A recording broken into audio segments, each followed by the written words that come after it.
Hello, I'm Noel Capon. Welcome to Chapter 13 in your marketing textbook. This is the second of two chapters that deal with product.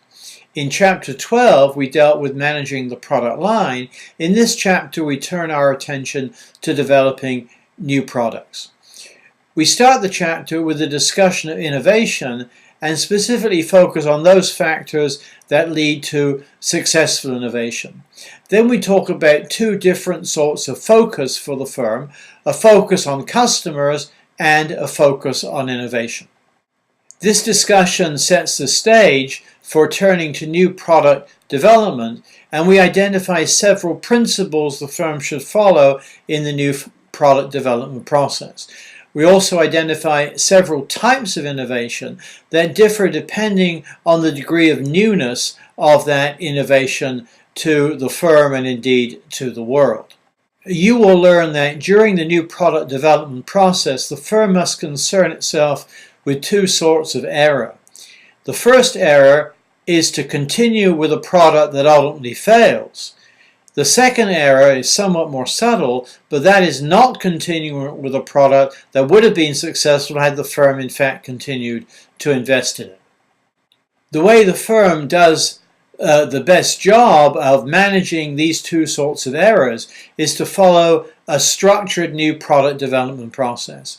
This process starts with idea generation, then a preliminary screen, then concept development, business case analysis, development itself, product testing, market factor testing, test marketing, and ultimately launch and commercialization. The point about these different stages is that they take different amounts of time, they take different amounts of resources, but the firm, before moving a particular development from one stage to another stage, to make a very clear decision about whether or not that is in its best interests and how it is balancing these two types of error that I just discussed.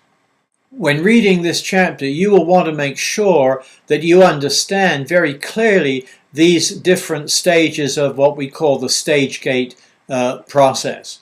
Now, if you're currently employed, a useful thing for you to do would be to look at your own firm's new product development process and compare it with the system that we discuss in this chapter. By doing a differential diagnosis, in other words, looking at where there are differences between what your organization does and what we talk about in this chapter, you may really gain some insight into how your firm is going about developing new products.